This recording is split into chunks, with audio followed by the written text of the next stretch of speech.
Something happened in 2016 that changed the political and cultural landscape in America. Whether you pinched your nose and voted for Trump, or you can't stand the guy, or you're all in and you think he's a modern-day Cyrus, you can't deny that a shift has happened in American politics and patriotism. The rise of the use of the term Christian nationalism has coincided with all kinds of division, from Pizzagate to riots in the street. Is Trumpism a new religion? We're going to be talking about all of that and more on today's episode of Theology on Air. Well, welcome back to Theology on Air. Theology on Air, of course, is an offshoot of Theology on Tap, a ministry in Houston to young adults, where we talk about all kinds of fascinating things: faith and culture, theology, over craft beer. And if you live in the area and you want to find out more or come to one of our events, we would love to have you. Everything you need to know is at houstontot.com. We are also now officially a nonprofit. And so, if you like what you hear and you want to support us, you're also welcome to give.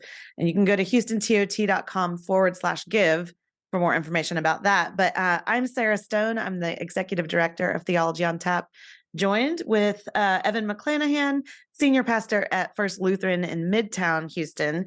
And our guest today is Dr. Mike Austin. Mike is a foundation professor of philosophy at Eastern Kentucky University, senior fellow of the Dietrich Bonhoeffer Institute, and current president of the Evangelical Philosophical Society. His research is focused on applied ethics, and he's published 12 books, including Humility and Human Flourishing and God and Guns in America. And his next book, co-edited with Gregory Bach, is, and this works for us for today, Q-Anon, Chaos and the Cross, Christianity and Conspiracy Theories. So welcome to the show, Mike. Glad to have you. Yeah, thank you very much. Appreciate the invite. So we're talking about today, we're in episode 8, I believe, of our series on fringe groups and fringe beliefs. And we're covering all kinds of ideas and groups that are enough on the fringes of either Christianity or sort of our modern cultural ideas that you have to scratch your head and wonder, like, is it a cult?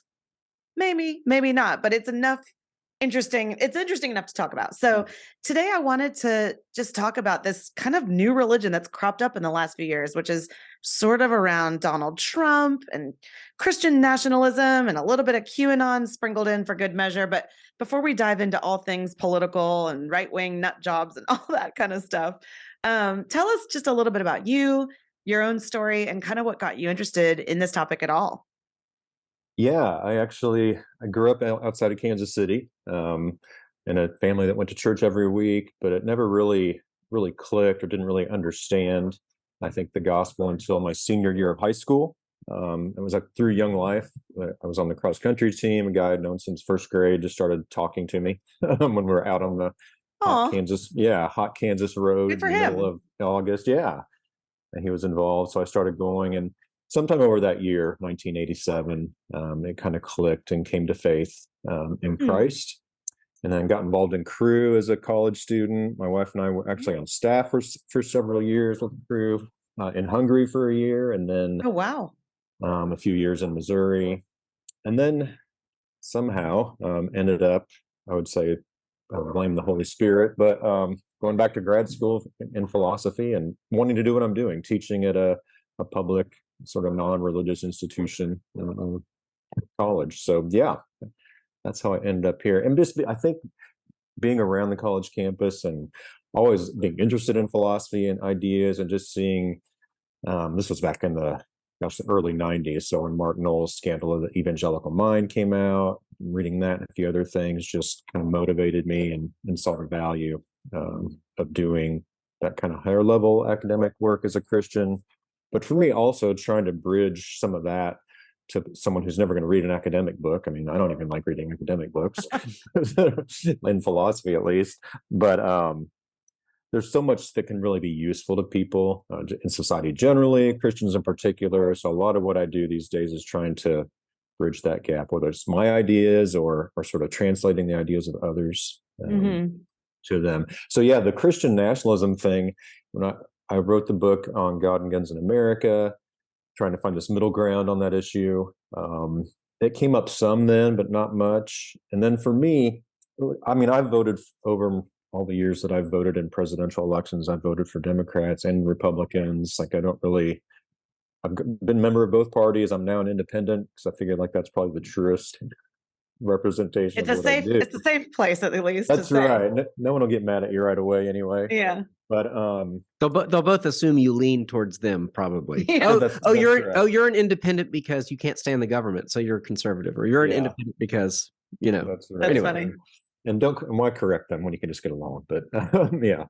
No, I think that's part of it. And so I think like I was really when so many people, not just, I mean, I didn't really have a problem with people like agreed with Trump's policies that he was putting forth, at least some of them. Some of them I thought were bad, some were good, but just sort of concerns over kind of the all in or die with Trump that started at the time and then seemingly has only gotten worse. So I think that nationalism is part of that story. Christian nationalism is part of that story. I think a lot of other things are as well. So I tried to avoid it, but yeah, that's sort of what led me to thinking more deeply about it and doing a little bit of writing and some speaking on it. Yeah. It's funny. We did a little series a while back on deconstruction and the evangelical movement. And we interviewed I listened to a bunch of podcasts and interviewed people about, deconstructing. And I tried to make a list of like sort of the top 5 or 6 reasons why people deconstruct or even deconvert from Christianity. And almost always at the top, or like in the top 3 or 4 of that list, is 2016/Trump. Like there's something shifted in when Trump was elected. I don't know if it was just the shock or that he was such a bombastic character, right? He's not particularly lovable. He might be lovable for policies, but I don't know a lot of people that are like, oh, he's just a great moral guy, I don't know what it is about Trump, but it feels different from any other president. I don't know if you feel like this, but do you know any other president in American history that's had this kind of almost like a religious ideology that's surrounded him? Yeah, I mean, not that I'm aware of. I'm not a historian, but I think people have always had religious sort of associations with presidents, right? Being pro or con and bringing their religion to bear on that, which is all good. But I'm not aware of any other time where all these things converged on one, right? And people calling him, a modern day Cyrus and things like that. And I think and let me real quick, just for our listeners, like, who is Cyrus? Oh, sorry. Yeah. No, I mean, you can Google, but in the Bible, Cyrus is the Persian king who started to let the Israelites that were in exile go back to Jerusalem and rebuild the temple and kind of go back to their land. And so he's a bit of a hero, even though he's not in the Israelite camp of things.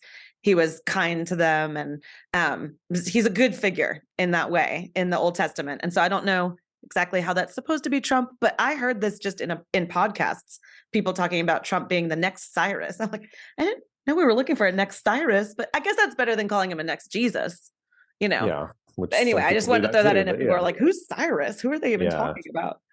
So yeah, I mean, and that's a common, maybe not that specific thing, but that's just another example of. I mean, there's sort of an assumption of American equivalence with Israel there, right? I mean, God did use Cyrus in the Old Testament to let the Jews back to the temple, but it's a long way from there to God would do something like that in the United States, and then an even longer way that it would be Trump, for example. So it's really interesting. It makes the conversation really difficult, though, right? Because people believe it really strongly, and in a weird way, it becomes an issue of faith for them. Not just politics. Like you can't compromise. What were we going to say, Evan? Yeah, well, no. I just think that a lot of Christians, it was a way of kind of justifying support for Trump. Because when some of the kind of allegations about him came out, it was like, oh my God, a lot of cringy stuff. So it was like, okay, well, we'll just give up on trying to defend him as a Christian. We'll just say he's a pagan, ruler who'll be benevolent. I never actually made that connection. I'm glad you said that. Yeah, that makes sense. It was like who will be a friend to Christians, and honestly, I'd make the case in many respects he was. He was like, at least superficially in terms of like Roe v. Wade being overturned because of his 3 justices he appointed. I mean, I think that Christians can say, hey, you know what? He did things that, kind of respected, or protected my freedom in a way. He didn't start any foreign wars. Not to get into a Trump debate. I'm just saying that, when I think what Christians were looking for is a way to still support him, even though he did not live as a Christian, but he kind of said that he was. So it's like, well, we are almost telling him, hey, actually, you're a pagan good guy, So Yeah. Interesting. Yeah. Well, I want to talk more about Trump. I want to talk more about Q-Anon and that whole sort of following of him. But first, we've thrown this word out a few times, and I want to camp out here and spend a little bit of time talking about Christian nationalism. That word, or that term rather, I think came on the scene relatively recently. Historically, you can speak to that. But I remember at first when I heard the term thinking, oh, that sounds nice. And then realizing, oh no, this is a bad thing. And I will tell you that I was obsessed with the show Madam Secretary on Netflix. Highly recommend, 10 out of 10. And there's a famous speech that she gives. It's a fictional show, but she's the Secretary of State in this fictional government, American government. And she gives this speech about the difference between patriotism and nationalism. And for me, I was like, oh, okay. It was actually really helpful. I mean, I don't know if it was actually correct because it's Netflix, but maybe help us define some terms. What is nationalism, first of all? And maybe offset that against patriotism. Is it the same thing? Is it loving your country, being a nationalist, right? And then what is Christian nationalism? And we'll just take it from there, and maybe we'll all raise our hands to say if we're Christian nationalists or not. I don't know. Yeah. It's a difficult thing because it's the conversations I've had. A lot of the times I start with that, like, what is nationalism even? And I think, like, I've talked to friends of mine who are, and they're right. Some people use if you're pro-life, you're a Christian nationalist. Well, that doesn't follow, right? I mean, being a Christian nationalist doesn't apply to everybody who brings their faith perspective into their politics, right? Okay. But it gets used that way for sure in public discourse. But if you want to be like specific, nationalism usually is this idea, and then we'll add the Christian part, but the idea that there are like particular cultural, like particular groups, and the job of the government is to protect and promote the culture or the language or the religion of that group, so to speak, right? You can sort of divide the world into those kind of ethnic, cultural groups, however you draw the line. Usually it's a mix of like ethnicity, language, religion, all that kind of stuff. But then the idea is that government's role is to protect and promote that culture, right, within its boundaries and no other. When you say nationalism would say that government is supposed to protect the culture / people of that nation, like the dominant culture, so to speak. Not just general culture, but like, well, probably the example, like getting to American Christian nationalism probably will help. So like the idea there is that America is a Christian, it's defined as a Christian nation that has some of the historical stuff that people, talk about with the founding fathers, but also just today, right? It's in some sense, a Christian nation, and that the government should promote or protect this sort of, I mean, probably the easiest way to say it is a sort of white Protestant culture of the country, right? So that kind of historical and present contemporary expression of Christianity, like Protestant values, like a work ethic, individualism, sometimes like a little reduced view about what liberty and equality are and who gets how much of it. And so it kind of ties into people. The reason I think this is also one of those things that just brings people's emotions as part of their identity, right? They see that being an American includes, in some sense, being a Christian. And so they look at who they are, it's Christian American, and those aren't separate things. Those are deeply intertwined things for them. And then the government should be protecting and promoting that particular view of Christianity, like whether it's prayer in schools or the 10 Commandments being posted or laws related to religion or sexual ethics, all the culture war stuff.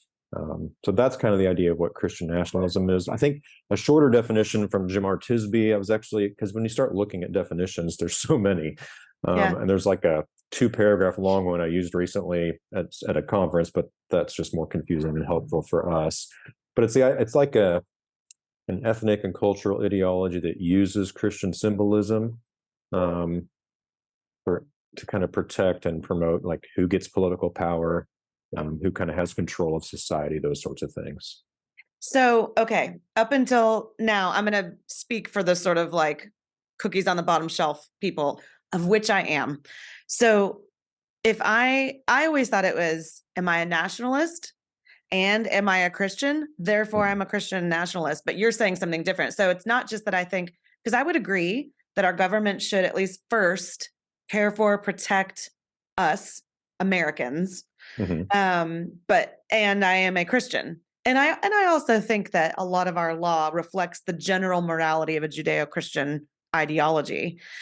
But you're saying it's not about being a Christian who is a nationalist. It's that Christian nationalism is talking about how the government is actually sort of prioritizing Christian culture that's woven into the fabric of our politics. Is that a distinction you would say? Yeah, that's right. The key part there is, somehow, whether it's on a spectrum, the government has coercive power to allow or not allow things. And so in some sense, it uses that stuff to protect sort of a certain, American Christian culture and set of beliefs. And I would also, you mentioned that patriotism, I think it's really important to draw that distinction, because when people talk about nationalism, I think a lot of times they mean patriotism, just sort of in these on the street or online discussions, love of one country, of your country, loyalty to your country, those kind of things. I think those count as patriotism. Nationalism, it really doesn't value all Americans, for example, right? In some ways, nationalism or Christian nationalism? Both, I would say. Really? Nationalism, nationalism is usually, historically, it doesn't just encompass everyone in a nation, right? So think about, it's a bad word then. Well, it is. Really it is. Like if you look at the history, the way that people who are like study this kind of stuff, nationalism's it is a bad word. The worst cases you can think of would be, and I'm not saying this is the same thing as Christian nationalism, but there's some, the nationalism of the Nazi movement. It also used Christian symbolism, sort of like the true Germany would be the Aryan race. Now we don't have that to that extent, but there is sort of the true America is the idea here, right? Even though, sorry, I'm a child of, I'm a Gen Xer. So I grew up learning that America was a melting pot, and that what made America was great, right? Was that, not to use make America great, but what made America wonderful is that people could come from any other place and they could, work hard, start from nothing. Capitalism would reign, the free markets, all of that, and that you could make a name for yourself. There was equality among religions. You could be any religion you wanted. There was all this freedom. It was a great space to live in. In my mind, nationalism, you're kind of blowing my mind here, because I would think of nationalism as being like, our nation is going to protect everything that makes that possible so that people would love to be here. But it's a melting pot. We love the fact that we can have people from all kinds of ethnic backgrounds come here and thrive. But you're saying something else. And now I'm realizing I should rethink what I call myself. Yeah. And I think, look, I'm Gen X too. And I was just having that conversation with somebody recently. I should ask some of my students if they still talk about the melting pot stuff. But at least today, the sort of American Christian nationalism that we have in general pushes back against sort of some of that melting pot idea, right? You can because if you melt, you lose your identity. I think the idea was, so America's a free country and you're free to be who you are, but it only works if we sort of commit to the idea that we respect one another's boundaries, in a free society. So you can have sort of you can have an ultimate freedom where people are disciplined, or you can have no freedom where the state provides discipline. So America, I think our founding is about saying, hey, let's be a free country, right? But we have to respect one another's freedoms. And so we do, in a sense, I think, lose some of ourselves. That is part of the melting pot. But now it's considered offensive, because it's like, oh, I don't get to be me. Whatever. I don't get to be my culture anymore. I don't get to be my religion. But let me ask this. I would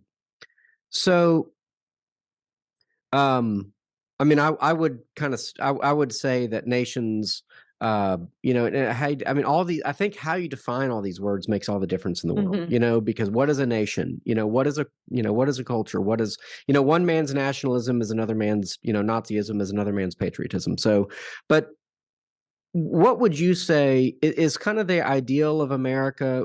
Would it be more what you kind of described, to kind of try to draw two somewhat extremes, where you have a kind of a notion of who America is as a Christian nation, giving our founding, giving our population, giving our values, it's given our assumptions, all of that, and the government should kind of protect those values? Or is it kind of an open-ended society where our ultimate value is something like freedom, or liberty, and sort of the right to be whatever? And I can see merit in both of those. My issue with the one where the ultimate value is liberty or freedom being that, well, there are limits to freedom, though, Sure. right? I mean, because your liberty to define marriage as any two people is going to infringe eventually on someone else's understanding of marriage, and that's going to impact, I don't know, custody disputes or adoption policies.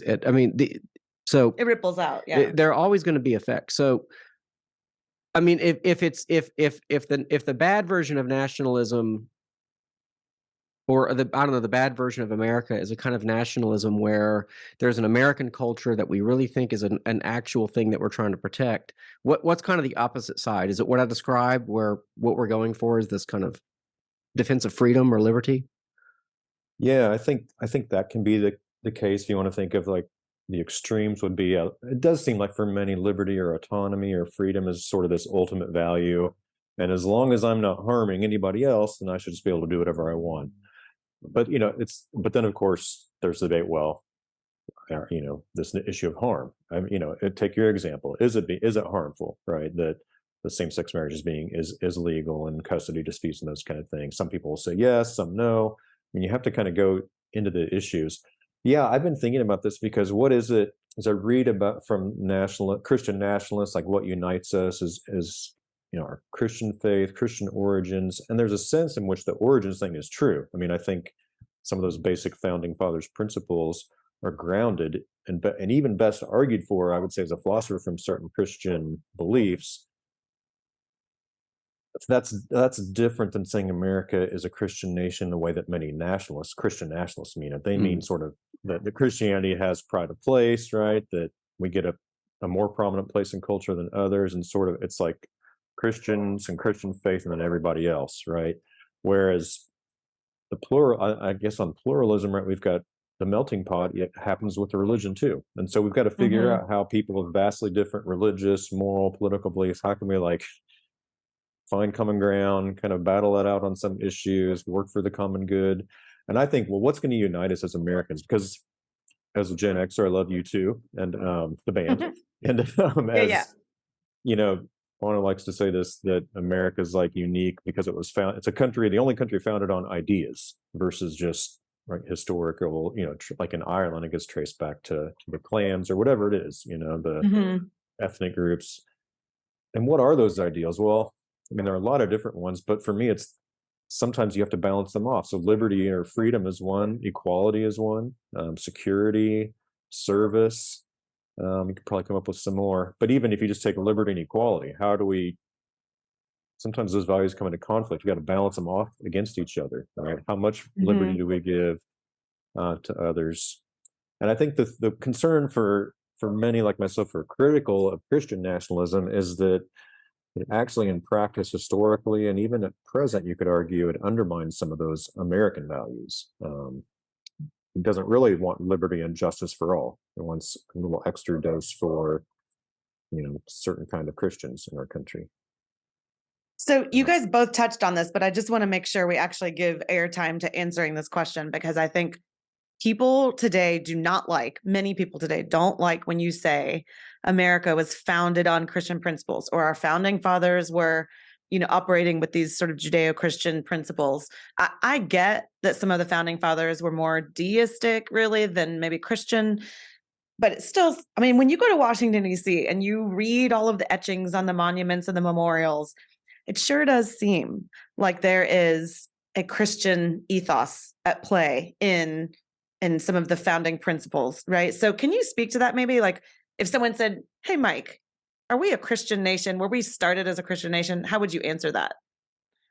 Yeah, I would say in a certain sense, yes, because some of those founding ideals about liberty and equality and justice, we're from, broadly speaking, sort of a Judeo-Christian perspective, right? And I think it's really, and this is just me as a philosopher, it's really the best argument to grounding like the basic dignity of human beings. I think is within like seeing us as image bearers of God and things like that. Mm-hmm. What I would want to avoid is say that all the founding ideals were Christian. I mean, allowing slavery, the Three-Fifths Compromise, women not being able to vote. I mean, there were things that weren't Christian as well. So I wouldn't want to baptize it all, but I wouldn't want to say Christian. I mean, just historically, it was relevant. I wouldn't go as far as some do, and I'm thinking like some of the work that David Barton and people have done to kind of make this really extreme case. And it's important, number one, to know our history and where those ideas came from. But that doesn't mean that we should be a Christian nation in the sense that Christianity has pride of place. I mean, actually, it's sort of this loving your neighbor as yourself Christian ideal of equality is allowing people the freedom to choose a different religion or no religion at all.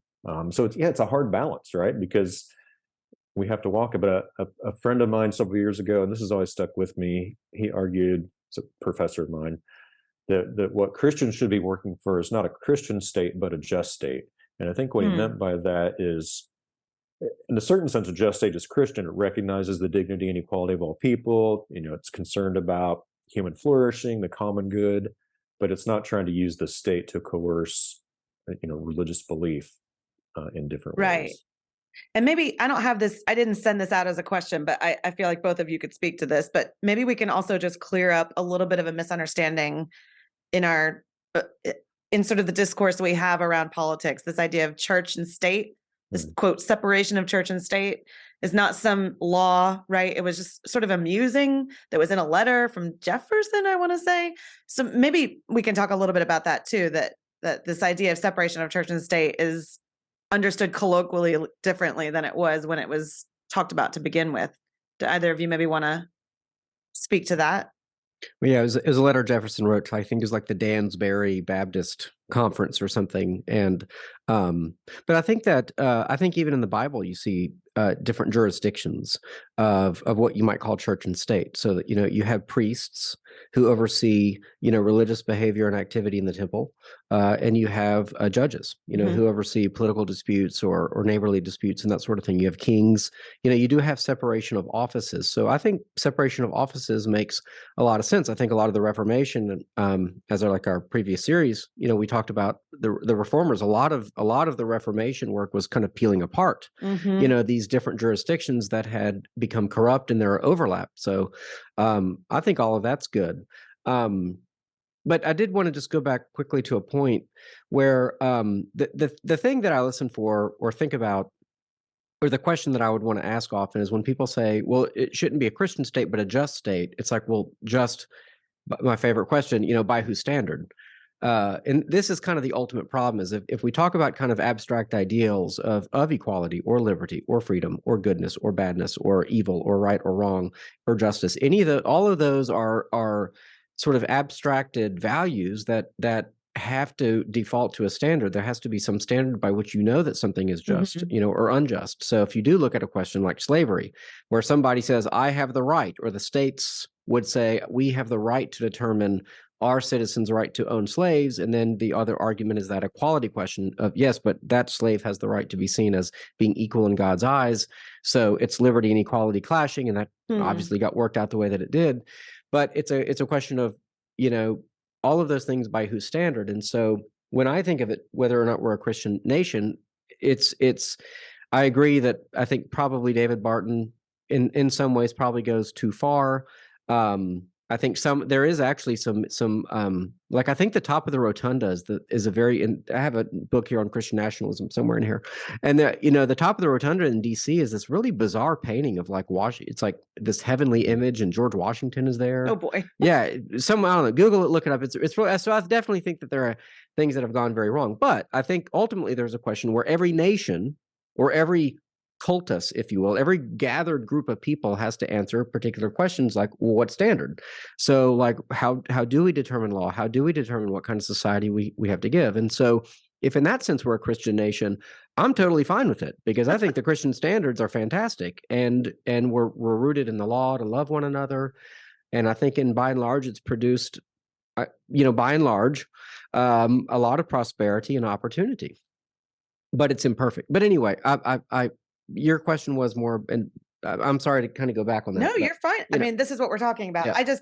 I know people are going to start, if we're talking about being a Christian nation or not, they're going to say, well, you can be Christian, but the nation, when we think of nationalism, we think of government, that's separate. So I just wanted to talk about that. But maybe before we get into like Trump and Q-Anon and all that kind of stuff, while we're still talking about this idea of Christian nationalism, maybe, Mike, you can help separate that out from conservatism.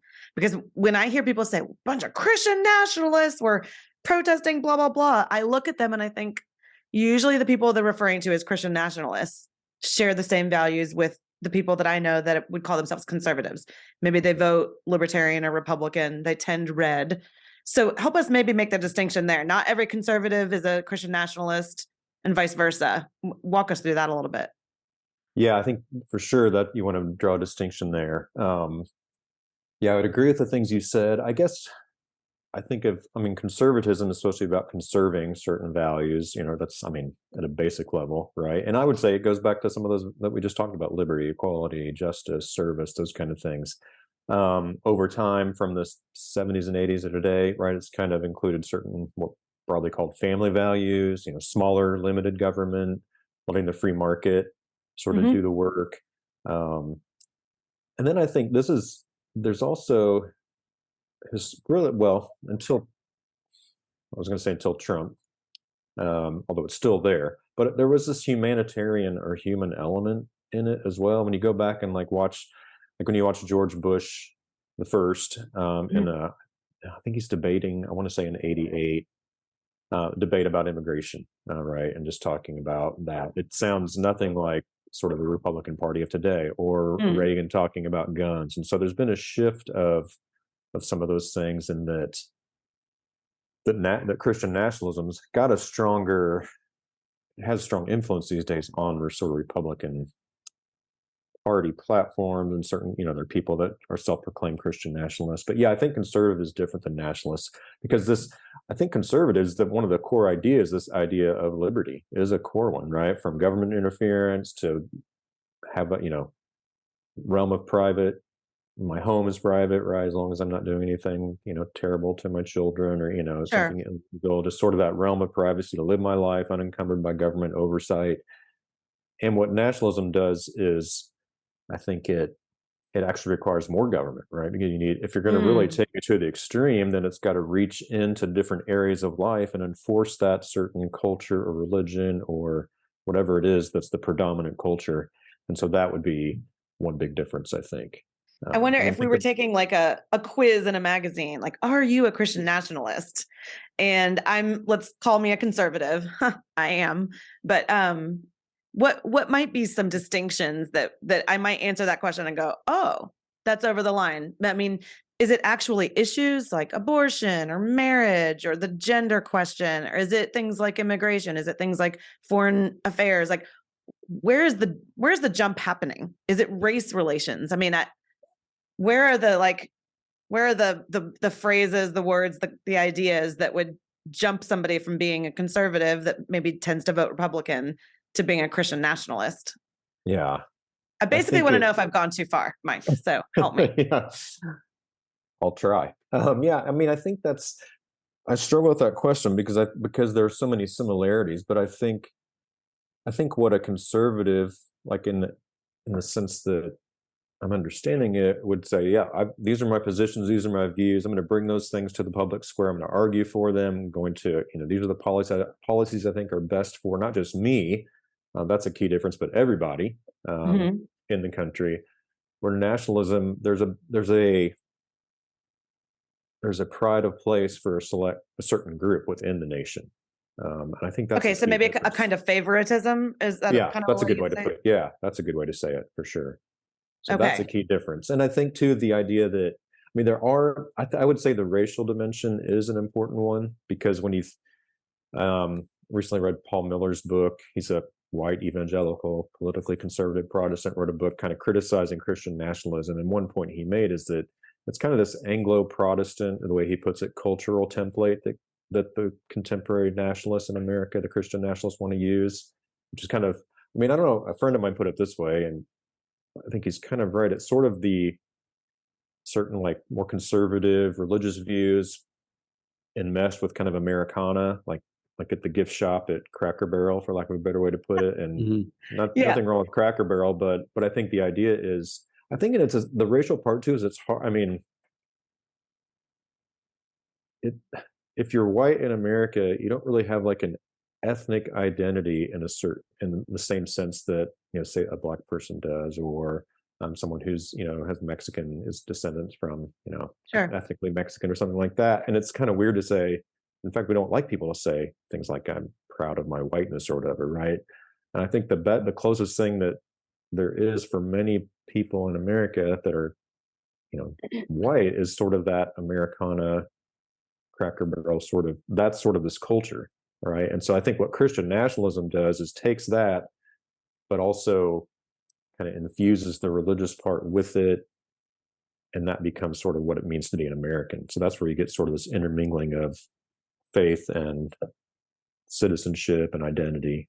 Yeah, it gets real messy because I think there's probably a pendulum metaphor here where, you know, certain, let's just say white Americans, some of them are just sort of so weary of being the sort of bad guy just by being white, you know, and they're being told that you're automatically racist and you're automatically these things. And so then you sort of shift to saying, but I know that we're not bad just because of that. And I think, you know, something like your color, this immutable.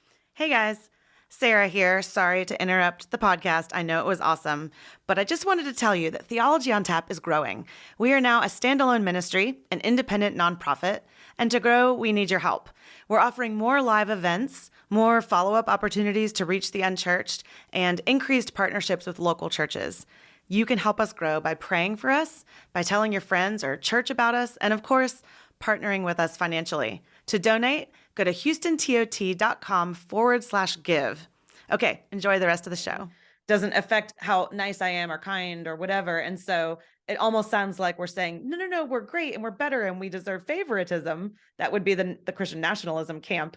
And there's something in the middle that's like, you know, a true, I hate to even say like anti-racist because that word has its own meaning, but an acknowledgement that in some sense there is no race, right? The Human Genome Project tells us that. But if you want to use that term, that we're all made in God's image and there's an equality there of value.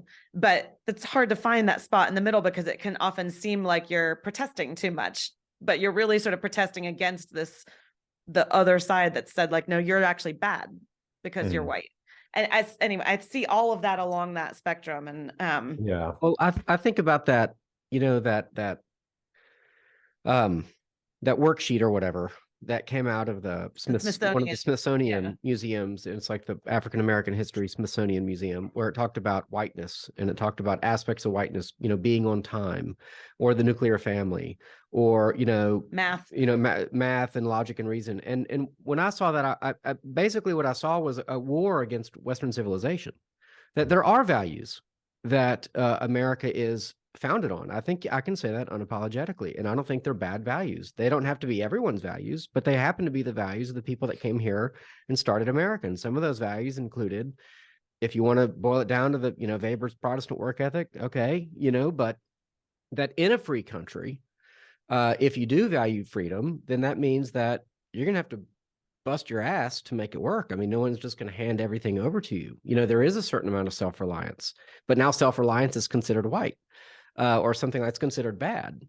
But I think that a dominant culture is inescapable. I don't think it's necessarily bad. I wouldn't go to China and try to impose, you know, a dominant American culture, and they wouldn't be receptive to it even if I did. So that I don't know. So some of this I really kind of struggle with because I'm going, well, wait a minute. You know, when did these core American issues, maybe they were identified with white people because America has historically been a majority white country. I think that's more of an accident of history than anything, but why are they associated with white people? And by the way, to bring it right to the, you know, the current day, Trump's numbers among blacks, he got more people of color to vote for him than any Republican, I believe, before. And those numbers seem to have gone way up in the last few years. So if you look at like, to really boil it down to the local, but you look at like I think it was Dade County, like where Miami is. Trump's numbers were huge in 2020, huge in 2020. Oh boy. So so it's like I do feel like I would defend that the American way, if you will, or there is an American culture that really is open to all people. I mean, if you look at most of the people who come here from around the world, they're usually people of color. So they feel like there's opportunity. So I'm not trying to be argumentative or push back. But this is where when we have conversations about like race and culture, I'm like, I just don't really know. I think the culture came first, and it kind of became later to be associated with being white. But there are people of color who share that same culture or those same values, Yeah, I mean, and we want to, I think that's part of the problem why we talk past each other so much, and why there's such a strong reaction is that, just like you said, so there'll be some people at one extreme, if you're white, like me, I'm white, well, then you're bad and you're a racist and you should, I mean, all these, and you just shouldn't even talk about this, those kind of things. And then on the other end, people who are, just are white racists. And then there's a lot in the middle there, right? And you want to like, I mean, I've just been thinking about this more recently. I was recently at a conference actually on race and Christian nationalism. And I think one thing that came out of that for me is that it can be easy to talk about we're all equal and, not being personally racist or prejudiced to people. And that's important, but going beyond that and trying to like figure out, okay, but what's life like for someone who grew up, black in where I grew up, where there were like, in my high school of 1,200 people, when I was there in the 80s, there were like, I don't know, less than 10 black students in the whole school. I mean, it was kind of the white flight thing. What was that like? What's it like to grow up? Sure. And so anyway, there are those issues, and it's trying to like, if we all could, I mean, I write about humility, so it always comes up. But yeah, I think that's a key missing thing. And that's actually true with whether it's Trumpism or conspiracy theories or issues of race. And I think it's probably more incumbent upon the majority culture of whites because we can be blind to the experience of others. And it's not uniform. Like, there are black people. I talked to a retired black, I think he was an engineer who was driving a bus for our school just because he wanted something to do for our soccer team I was coaching. And talking to him was like talking to someone, and a white conservative Appalachian. I mean, just the political views, right? He supported Trump. He was, so we tend to like just make it so monolithic, and it's not. Yeah. But if we could just humble ourselves and try to learn from each other's experiences, and that's one thing I think can be useful in all these issues, is if you're having like an actual conversation online, okay, but better in real life, maybe at Theology on Tap or someplace like that, is like asking that person you disagree with, like, what's one thing that you think someone like me is missing or needs to know about your view and why it's true, or why you hold it? Because I think it's so, as I've tried to do more of that the past several years, then you actually get in good conversations versus just people getting their backs up and fighting back and forth. So I love the one thing, instead of I'm going to bring my entire political vision against your entire, but just say, what's just one thing. I like that. Yeah. Let's move on. I want to make sure we get to the juicy stuff. Let's move on to just Trump himself. Because, this idea that we're talking about today is that Trumpism has almost become a religion, especially I think I saw this most in 2020, right before the election, the rise of Trumpism. Like he's going to make it a second round because he's practically a savior, Let's just talk quickly about, maybe even bullet point it out. What are some things that people loved about Trump that made them maybe kind of fall into what we would now call Christian nationalists? And what are some things that people hated about Trump? That won't be a hard list to come up with, but he is the most loved and hated person. He's like the Walmart of people. My goodness, you love him or you hate him. Sometimes both.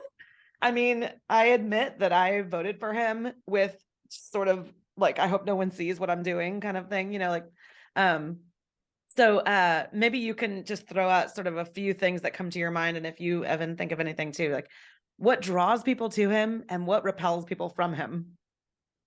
Yeah, I think some of it is sometimes it's an overreaction, but sometimes it can be fair depending on who you're listening to, that he affirmed people's identity and value that often parts of our culture don't. So I live at the sort of gateway to Appalachia. And in popular culture, I'm not trying to be clever, but that's kind of the only people that it's still sort of correct or okay to make fun of, right? I mean, yeah, I actually just heard a comedian say this the other day. They're the Yeah. last bastion of people that you can make sort of stereotypical jokes about. Yeah, and that, I mean, Backwoods. Yeah. that's right. There was like a thing in Saturday Night Live it's probably 20 years ago now, like Appalachian ER, and it was horrible. I mean, just the stereotypes and the things they did. And then, so I think part of it is, and there's sort of this disdain. I mean, I noticed it even watching like back episodes of Friends and just little things here and there about, flyover country and disdain for rural people, and not always white, but mostly white rural people. But, it's just sort of that, we're sophisticated in the big cities on the coasts, and people in the hills or in the Midwest aren't. And so I think that when someone says you're just as important or valuable as these other people, Yeah. right? And seeing like Trump, who has at least, I don't know his finances, and I really don't care, but at least has the aura of success about him, right? A big building with his name on it in New York and around the world. So I think affirming identity, I think that's a positive. I think many people, including people around where I am, when they hear someone say, yeah, it's a Christian nation, we need to get back to our Christian values, they're not necessarily thinking we need to force everybody to be Christians. They're just thinking, yeah, my family, we're a Christian family, there's certain things we care about, and he wants to like not let us just get pushed out of the public square or out of, I think that's it. Yeah. That's good. Maybe, so I think on the negative side that drum people, I think you can probably make a case for some, it's fearing the loss of power, majority status, things like that, as our demographics of our country change. But those are some of the positives, at least, right? And he just doesn't play the game, which is good and bad, at least the way that most politicians play it, right? He just says stuff. Yes, unfiltered. Yes. Yeah, right. It doesn't have that well-honed filter that most politicians have. So I remember when he got on the debate stage in 2015, he was talking bad about Jeb Bush, who was, I don't know, I guess Jeb Bush was kind of like one of my guys at the time, like I voted for all the, I voted for every Bush I could, and I was like, I can't believe how rude this guy is. But I've become really good friends with a neighbor. Our kids play baseball together, and he was a hardcore Democrat. And when he saw the same thing, he was like, finally, somebody is sticking it to the Bushes. And so he became a Trump supporter. I mean, this was a guy who was going to be recruited into local politics. I mean, he was a very active Democrat in the whole thing. So, but I think the question is, who's the Trump voter?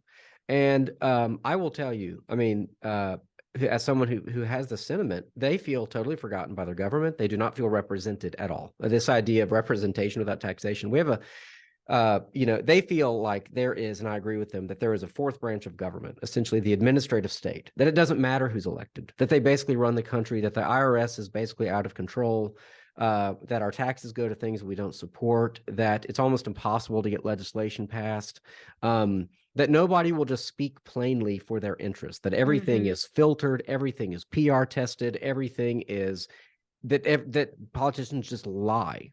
And for all of his rough and tumble and stuff that people don't like, he says what he thinks. And when the guy can go, I'll tell you, you want to know the attraction? He went to a UFC fight this weekend. He hung out with Kid Rock and Mike Tyson, and Dana White. And these are people that say Hillary Clinton would never want to ever, could never, would never associate with. I mean, she called people like me deplorable. I mean, a basket full of deplorables.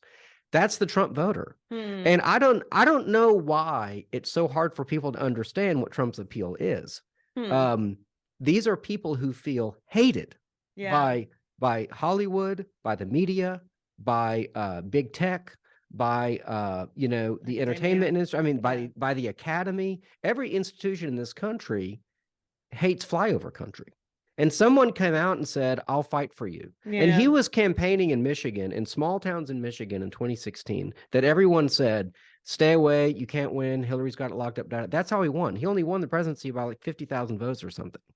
And it's because he went to these people and he said, you're the forgotten people, that capital, greedy, Wall Street scumbags have come into this country. They've used it like a colony. They've shipped your job overseas, so their stock price will go up incrementally. And now we don't make anything. The Midwest is burned out, Rust Belt, drug addled because we don't make anything. We don't have any national pride. And he came in and said, you know what? I love America. And by the way, he's been saying this for like 30, 40 years. Yeah. I mean, there's an interview he did with Oprah like in the 80s where he's like, China's ripping us off. This is how, And so, I think people sense nobody listens to me. Nobody cares. He seems like he's not bought off. He doesn't have a spokesman, in the sense of like, watering everything down. And love him or hate him, he is who he is. There's an authenticity there. There's an authenticity. And I think even with someone like Ron DeSantis, I'm getting really political now. I was going to say, we found our next press secretary. No, but if you look at like Ron DeSantis, who a lot of people are like, hey, he's Trumpism without Trump, right? If we're going to talk about Trumpism. Yeah. Well, he's gotten on the big stage and he's fallen flat because it turns out he's kind of a creation. I mean, this is the argument that Trump peoples make, right? He's kind of a creation of that world, of the media world, of the big donor class. And he's full of sound bites, but when it comes down to it, he ain't ready for prime time. Whereas Donald Trump he's like a heavyweight fighter. I think there are a lot of forgotten people that want someone to fight for them. And, he's a uniquely charismatic person in that he'll do it. Now, does that outweigh all of his sins and flaws? That's for people to decide on their own. But I'm just trying to give voice to like the Trump voter feels like a forgotten person. Yeah. Well, I think that's a perfect segue into talking about QAnon, right? Because if the Trump voter is someone that says he's going to fight for us, if you take that idea and you take it to its extreme, you land in QAnon world. So I do want to talk a little bit. I mean, we could do multiple episodes on QAnon conspiracies but I was saying before we started recording that I have some friends that are in QAnon world. I am not, but I've asked them, okay, sell me on this. Like, tell me everything there is to know about this. And this is several years ago, and I'm not on board with most of it, but there's some of it that I thought this thing's got legs. I'm not a QAnon conspiracy theorist. And I feel obligated to say I'm not either. I know virtually nothing about it because people might be assuming that because of what I've said so far. So anyway. But I will say, like as an example, before Epstein was really busted and Netflix did the big special on him, they were saying how awful things were with Jeffrey Epstein. And if their fish was this big, I didn't realize if you're not watching, you can't see. The conspiracy theories were right about, let's call it 75% of that story. The remaining 25% may be fantasy, but maybe we can sort of maybe not define, but describe what or who is QAnon.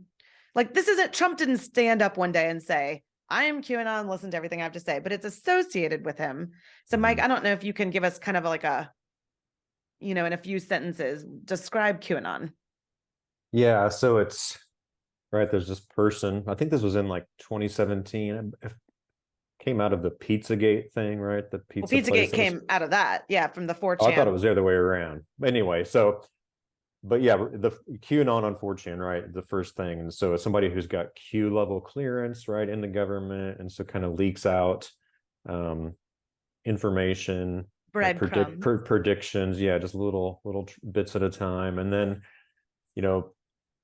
and so like there's this, well, I mean, a lot of, now it's just sort of like, it's hard to say this is QAnon because there's so many things related running through it, that, I mean, but at the time, right, it was the idea that there's this basically Hollywood political kind of these elites at this sort of pedophile ring, right? Sex trafficking, that kind of stuff. And that Trump was going to, like, I guess, oust them, right? Or, uncover the truth. And then they'll be, including Hillary Clinton and others, be shown to be what they are and put in jail or all that kind of stuff. So, that's the gist of it. That there's this conspiracy going on in the government and the elite institutions of our country around being pedophiles and sex trafficking, and then Trump's going to bring justice to that. And so making predictions over time about when things will happen. And then from my understanding too, sometimes some people say that Q intentionally weaves falsehoods into some of those things. I don't really get why, but Yeah, that's kind of weird. Well, we should say. But So he said Q was okay. some top level. I mean, nobody really knows, Okay. right? yeah, That's the anon part. Yeah, He is the anonymous anonymous part, right? Yeah. So he's But got there were- access to security clearance, and then is letting people in on some of it cryptically and slowly. And I think QAnon people think that Trump is happy for that to happen, but he's not going to get his hands dirty in the actual dissemination of information lest he get busted. But he is going to sort of send little clues and messages too. And there's all kinds of stuff about the way he held this, or the word he used, or the word he left out, and all that kind of stuff. These are all breadcrumbs. It's clues in this game that you can almost piece together and then be a part of. And I mentioned the Jeffrey Epstein thing because that's part of this whole, the elite cabal of people that are involved in sex trafficking. Well, that is exactly what Jeffrey Epstein was doing. I mean, everyone knows now, Republicans and Democrats alike know that he was a horrible person who, with the help of Ghislaine, or however you say her name, Ghislaine Maxwell, had a huge sex trafficking ring with all these underage girls that were paid and kept against their will at times. And it was truly awful. Now, the QAnon people will go a step further and say there was a whole satanic ritual element to this, and they're sort of drinking out of skulls and all this stuff. And I don't know about that, but they were right about the sex trafficking, and that there were a lot of elite people involved. I mean, royalty, presidential nominees and former presidents. And I mean, it was a mess, and they were right. Now, then you get something like Pizzagate, which, for those that don't know, is the guy that went into DC to the pizza shop with a gun, ready to, what he thought was happening was that there was a child sex trafficking ring happening where people were, quote, ordering pizza, but it wasn't really ordering pizza. It was all code for getting children and raping them. And so he, well-intended, but maybe wrong, went to this pizza shop ready to shoot the bad guys. And anyway, he was taken down. But there are still QAnon people today that think he was right, and that pizza shop really, behind the wall, they really did have these kind of servers that no pizza shop would need. And the regular people on the street like me are wondering, well, how do I know who to believe? The government comes out and says, okay, no, that was just pizza. But then that sex trafficking really does happen, and that things are coded. And I think there's a whole Wayfair thing too. Like, you order certain kinds of furniture, but you're really ordering like a teenage girl. I don't think that's happening, but people distrust the government more than ever. And so when someone says something like that, I think there's an appeal to I can be this, I don't know, vigilante citizen and fight this kind of stuff. So that's what Pizzagate was. Do you think there's any truth to any of the stuff behind it? Or do you think that QAnon is just filling, it's become sort of a religion to keep Trump's numbers up? What's buoying that up? Yeah, that's a good question. I mean, I think it does there's something about human nature. We know the real truth. We can see behind the way things seem to be and know what's really going on. And look, I mean, there's so many claims made either from Q or from sort of QAnon sources or people that were just within that universe. Yeah. Right? That, yeah, you make enough claims, you're gonna be right sometimes. I guess I tend to be more skeptical of the whole thing. I mean, they say contradictory things, and so things that are predicted that don't happen, and then just kind of move on. And so, look, that's not just a QAnon thing. That's a human thing, right? We have certain views, and our human nature is kind of, I'm just going to kind of ignore the stuff that doesn't really fit in with what I think or believe. Right. Not all the time, but that's just a weakness that we have that we need to push back against. So yeah, I think that it does feel that, right? I mean, it's sort of this, I don't I know we know the truth, and we're going to fight for it. Well, there's also a hope there, right? Because the story of QAnon is that, and it's also, by the way, the story of the gospel, but on a maybe bigger cosmic level, is that good is going to win out over evil. Mm-hmm. The dream of QAnon is that Trump and his people are going to defeat this cabal of powerful elites, put the world right again. Then there's going to be this reign of sort of Christian-y / Trumpy, kingship or something. And then all will be right with the world. And that's, I mean, the Trump part notwithstanding, is a lovely thought. I wish that was true. I wish that the good guys would win over the bad guys. I don't know that will happen on this side of heaven. But that's part of the allure. In fact, Mm-hmm. and I sort of hope he's not listening to this, but I have a good friend who, and maybe he didn't even realize that he did this the other day, but we were texting about just icky things that are happening in our culture and the rise of AI and I don't know, various things. And he texted and said, if it weren't for my conspiracies, something like all hope would be lost. Or I would be so depressed by this information.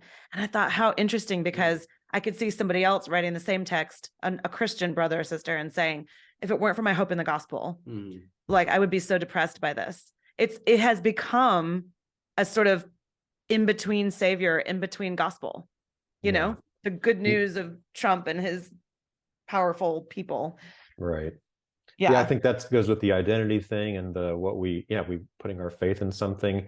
And I think what really, like, I'm concerned about the politics of all this stuff, but I think too, as a Christian, I'm really concerned about all of it, because I don't want to form a Christian nation in the way that some people talk about, sort of Christianizing America. Like, God already made a Christian community, right? It's a global one called the church, right? Yeah. And so this kind of goes back to what Evan said at the start, like different sort of realms of society and things like that. That doesn't mean I don't want our country, or if I was Canadian or wherever, to like reflect good values and become a better place where more and more people can flourish and have their basic needs met and have the chance for dignified work and all that stuff, right? To create generational wealth, all the things that we talk about. So, but I think that there's something, some people do it with sports these days, like as more and more people sort of move away from, like in America, from Christianity in certain ways, or from commitment to a local body, a local church or whatever, or even just think of themselves as nuns, or NONES, not Catholic nuns. Yeah, that's right. So there's that need of, that we're just spiritual creatures, and so if we're not going to fill that with spiritual things, we'll look to other things. It doesn't mean that everything about that everything's bad about all this stuff. I mean, conspiracies actually happen, right? Like, I mean, like you said, I mean, Watergate was a conspiracy and it happened, right? The Epstein thing happened. So I think that's one thing. Like, well, you mentioned at the start, the conspiracy theory book that I co-edited, like some people are just sort of hardcore, anti all of it. Others are trying to point out kind of those things and the spirit behind that. And I think, setting aside the book, the spirit that we need to take to these discussions is less all these predetermined, if it's a conspiracy, it's bad and false and irrational. Well, yeah, there's a lot of that, but also in a fallen world, conspiracies happen. And in fact, I mean, in a way, Christians are part of a, divine conspiracy, right? To bring about the kingdom of God together, right? So conspiracies can be good. So, to coin a phrase from Dallas Willard. So anyway, I think that, like, there's all this talk up here that I think is incredibly important, but just as a Christian, I'm worried when we try to get needs met in other ways that are meant to be met by our connection with God and our membership in like a community of Christians. Well said. I think that's perfect. Yeah, one of my concerns, even if I might share, a lot of the political views of some conservatives, is that it's kind of a substitute, right? So I would, in a perfect world, a Christian would have their worldview formed by Christian participation, study of Scripture, et cetera, love of God's law, et cetera, and gospel, of course. And then that would influence their kind of political, social, cultural views, et cetera. But it's, downstream of, God, right? Mm-hmm. And I think what can be happening in some conservative circles is that, it's like, well, I'm pro-Trump, so that's kind of enough, so they're pro country, pro God, pro Trump, pro all the right things, against abortion, against LGBT issues, but they don't have you might argue they have a lived Christianity, but they don't have kind of a practiced Christianity. They don't have church participation. They don't have, Christian community. And I do think that's a kind of blind spot where people have this kind of righteous indignation. They have a lot of the indignation, but there's not as much participation in Christian community. And of course, I'm kind of over here as the pastor of a small church going, hey, if you don't support these institutions, by like showing up and like giving, you're not going to have the foundation, in a few years, to support all the things you say are important. So it's almost like it's been inverted, where politics should come from God, I would argue, whatever your God is. And I think they do come from whatever your God is. That's inevitable. But in many cases it's backwards. And I think this is on the right and the left, where politics is the God. Yeah. And, that's the ultimate value. That's the thing we have to achieve. That's where we find whatever it is, utopia or a better world, hope, meaning. etc. And that, so that kind of becomes God. And so, yeah, I'm totally with you in that, the Christian community should be where this is, being formed. I'd love to talk more about Bonhoeffer too. I had a ministry here called Bonhoeffer House, but kind of an intentional community of seminary students. It since folded, but I'd love to talk more about that. I know we don't have time, but I would like to ask you, if I could quickly, because I think this is a perfect tie-in. I don't know if you've heard about or read Eric Metaxas's new book. Of course, he wrote the Bonhoeffer biography that was a bestseller. But his new book, Letter to a Christian Church, where he's talking about the need for churches to sort of get really hyper involved in civic and public life and talk more openly about these issues, not just talk about, I don't know, sins being forgiven or something like that in church, but, to be more, openly talk about social cultural issues and stop acting out of fear, a lot of which I might agree with, but I might not go as far as he does. But I'm curious as to if you have thoughts about his, kind of Bonhoeffer biography and kind of where this is the next stage of that 10 years later, where he's kind of saying, hey, this is what Bonhoeffer would be saying were he in America today. It's funny, you clearly didn't read the questions ahead of time, because that is my last question for him. It doesn't have the word Bonhoeffer in it, but the same idea of what you're just saying. Yes. Yeah. Well, I might have quickly skimmed, and by the end, TLDR or whatever. No, it's fine. But that is my last question for you, is how should Christians in the church interact with this kind of stuff? So yeah, what do you think? Yeah, I think, the Bonhoeffer, from what I know, a lot of the historians have, problems with a lot of the details of Metaxas's Bonhoeffer biography. But Bonhoeffer is one of those people, like, everybody kind of claims him, right? Mm-hmm. Everybody wants him for our listeners that don't know who we're talking about. Just quickly, who is Bonhoeffer? Yeah, so Dietrich Bonhoeffer was a Lutheran German theologian, pastor. Ended up being executed a few weeks before the end of World War II for allegedly partaking in a plot to assassinate Hitler. Lived in the U.S. for a while, in New York. Actually taught Sunday school at a Abyssinian Baptist church in Harlem, right? And so that shaped his views about things. But he decided to go back to Germany. He didn't have to go back, but he thought he had to go back and basically fight Nazism as his Christian responsibility. And yeah, I think Christians have just as much of a right and a need and an interest as Muslims, atheists, Buddhists. If the melting pot ideal, we should all come to the public square with our views, advocate our views. And I would say, yeah, we can use religious language for that.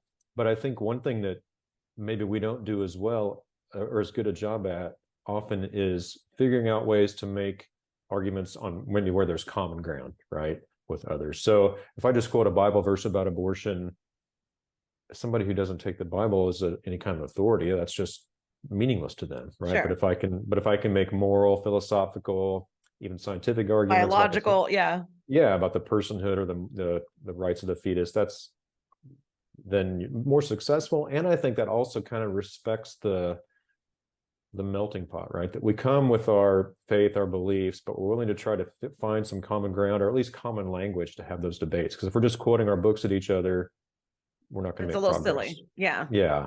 So yeah, I'm not sometimes I'm attracted to that Anabaptist sort of just withdraw because it just would be easier, right? Well, probably not easier. And that's not fair to them. They didn't have an easy time of it, it turns out. Yeah. No, easier for me, right? Because then I can just sort of do my stuff. But yeah, I think that Christians should be politically involved to some degree. I would argue more locally than nationally. Trying to do you guys things. Could be friends on that front. Evan feels strongly about that.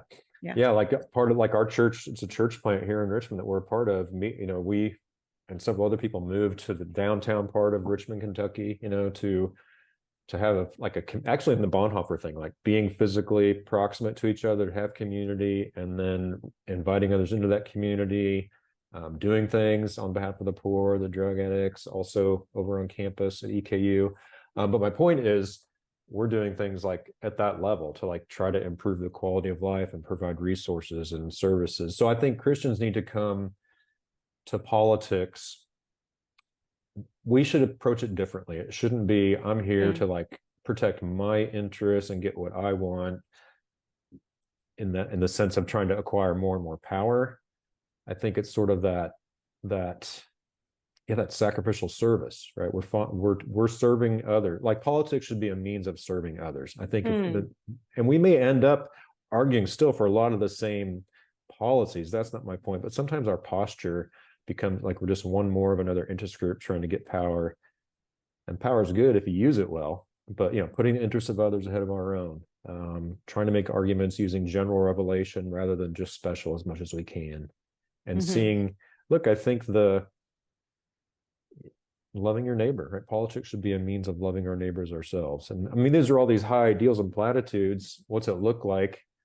It's going to vary depending on where you're at. But I think if we approach it that way and in that spirit, it's going to be something more God honoring than the way that we tend to, in pride or arrogance or lust for power, those kind of things. And then I think we'll see like God's kingdom come, on earth as it is in heaven, more than we do now, because we're actually helping people. I love that. Yeah. All right. So before we close out all the way, I've been asking when it is appropriate in this series. At the end, I've been asking 2 quick questions, just a fast response. Is it heretical? Is it a cult? We can't really ask if this is heretical because it's not claiming to be, biblical or Orthodox Christianity. But I am curious, do you think that Trumpism / Christian nationalism / Q-Anon-esque things, all of that, if you put that on a ball, do you think it's a cult?